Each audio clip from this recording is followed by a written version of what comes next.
Imagine two people standing at a bank. One walks in nervous, sweating slightly. He needs a loan to cover last month's credit card bill. The banker looks at his income, his credit score, his savings, and offers him 24% interest. The other person walks in relaxed. He owns 3 apartment buildings, a stake in a private equity fund, and a stock portfolio worth $40 million. He doesn't need money, he already has it, but he's borrowing anyway. $50 million at 3.2% interest. And here's the part that will bother you for the rest of the day. He has no intention of paying it back. Not because he's a criminal, because he doesn't have to. That is the world we actually live in. 2 entirely different relationships with debt. 2 entirely different outcomes, and almost nobody talks about why. Here's the uncomfortable truth. Debt is not inherently dangerous. It is not inherently good. It is a tool. And like most tools, what matters is who's holding it and what they're building. The reason rich people love debt is not because they're reckless. It's because they've figured out something that most financial education never teaches. That in the American tax and financial system, debt is one of the most powerful levers available. And it is almost exclusively accessible to people who already have assets. That's not a conspiracy. That's just how the architecture works. So let's walk through it, step by step. No jargon, no textbook, just the actual mechanics. Start with a name most people haven't heard. Buy, borrow, die. It sounds like a thriller. It's actually a wealth strategy. And it has been quietly used by some of the wealthiest families in America for decades. Here's how it works. You buy an asset. Could be stock in a company you founded. Could be real estate. Could be a private equity stake. Doesn't matter. The point is, the asset grows in value over time. Now, in a normal scenario, when that asset grows, you sell some of it to fund your lifestyle. You pay capital gains tax on the profit. In the US, long-term capital gains tax sits somewhere between 15 and 20% for most high earners. That's real money. On a $10 million gain, you're giving $2 million to the federal government. But here's the thing, you don't have to sell. Instead, you walk into a bank or a brokerage and you say, I have $40 million in appreciated stock. I would like to use that as collateral for a loan of $15 million. The bank says yes, almost immediately. Because from their perspective, this is low risk. You have $40 million in assets backing $15 million in debt. The interest rate is low, maybe 3, maybe 4%, because you're not a credit risk, you're a sure thing. And then, this is the part that matters, you live on that loan. You buy a house, you fund your next investment, you pay for your children's education, your lifestyle. All of it, financed by borrowed money. Here's what you did not do. You did not sell your stock, which means you did not trigger a taxable event. Which means you paid 0 capital gains tax. 0. The IRS can only tax you on income you realize.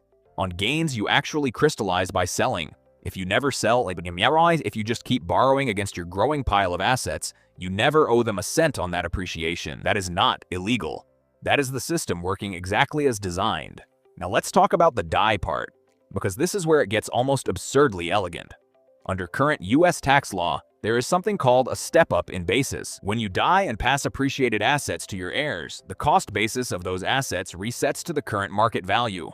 Whatever gain existed before you died, gone, wiped clean, tax-free. So here's the full picture. You buy stock at $1 a share, grows to $100 a share. You never sell. You borrow against it for 30 years. You live beautifully. Your estate pays back the loans using some of the stock at death, and your children inherit the rest with a cost basis of $100, not $1. Decades of appreciation, never taxed. Buy, borrow, die. The IRS collected almost nothing on potentially hundreds of millions of dollars in wealth creation. A 2021 ProPublica investigation found that several of America's wealthiest individuals paid effective federal income tax rates in the low single digits, some below 1%, over multiple years. Not because they cheated, because they never technically had taxable income. They had loan. Now here's where the contrast becomes painful. For most Americans, debt does not work this way at all. The median American carries credit card debt at somewhere between 20 and 27% interest. Auto loans sit around 7 to 10% for people with decent credit. Personal loans, often taken out of necessity to cover emergencies, medical bills, unexpected gaps,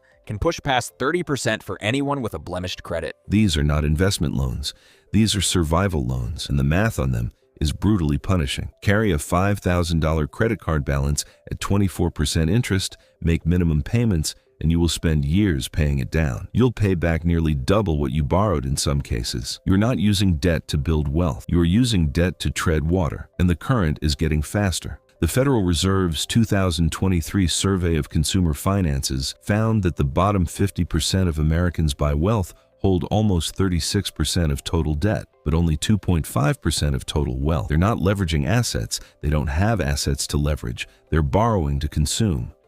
And consumption debt is a different animal entirely. This is the gap nobody talks about loudly enough. It's not just that rich people have more money. It's that the financial system offers them a structurally different product at a different price, under different terms, with different consequences than it offers everyone else. Same word, debt. Completely different reality. Let's zoom out for a second, because there's a broader question underneath all of this. Why does this system exist? Part of the answer is historical. The step-up in basis provision dates back to 1921. Capital gains tax preferences were designed in part to encourage long-term investment. The argument being that if you tax wealth creation too aggressively, people stop creating wealth. The investment dries up. Jobs disappear. The logic is not insane, but the architecture has a side effect that nobody fully anticipated, or perhaps that some fully anticipated and never publicly acknowledged, which is that it creates a flywheel. If you have assets, you can borrow cheaply, grow your assets tax-free, and pass them on intact.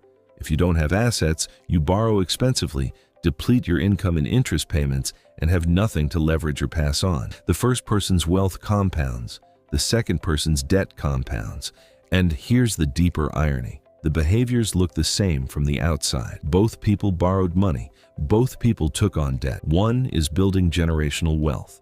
The other is barely staying afloat. We describe both situations using the same vocabulary, as if they're the same decision. They're not. They never were. There's a question worth sitting with here.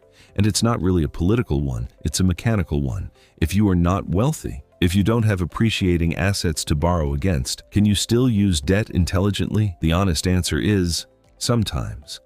Under specific conditions. A mortgage, structured reasonably, is debt on an appreciating asset. A student loan, if it genuinely increases earning power in a meaningful way, is a form of investment. A business loan, used to build something that generates more cash than it costs, that's leverage, even at a smaller scale. But the conditions matter enormously. The interest rate matters. What you're borrowing for matters. Whether the thing you're building has any realistic chance of appreciating faster than the cost of the debt, that matters. Most consumer debt fails all three tests, and the financial industry knows this. It's not a secret. The products offered to lower-income Americans, the payday loans, the revolving credit at 24%, the rent-to-own furniture contracts, the buy now, pay later schemes that now cover everything from groceries to eyeglasses, are not designed to help people build wealth. They are designed to extract value from people who have no other options. That's a blunt way to say it. But the math doesn't leave much room for a softer interpretation. Here is where we land. The rich do not love debt because they're comfortable with risk. They love debt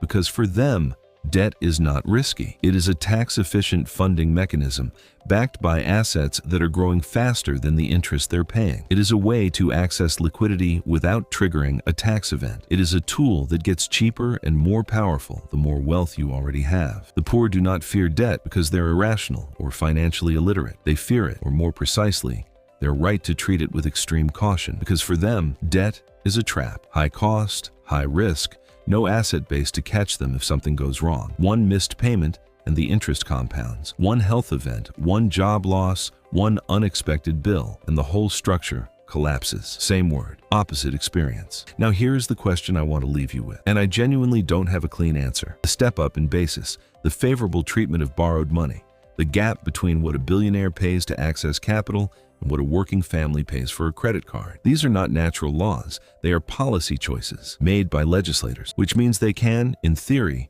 be unmade or redesigned. Proposals exist. Taxing unrealized gains above certain thresholds, eliminating or capping the step-up in basis, reforming capital gains treatment for the very wealthy. Some of these have been seriously debated at the federal level.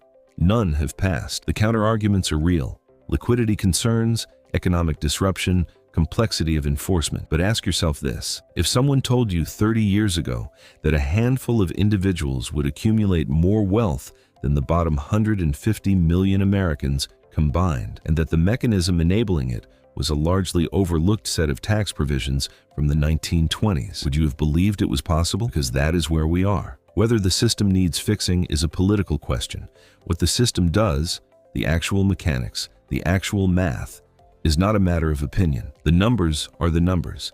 Next week, we're going to follow the money somewhere even fewer people look, inside the private credit markets that have quietly replaced traditional bank lending for America's largest companies. The rates are higher, the risks are hidden, and the investors making the most money are not who you'd expect. That's next.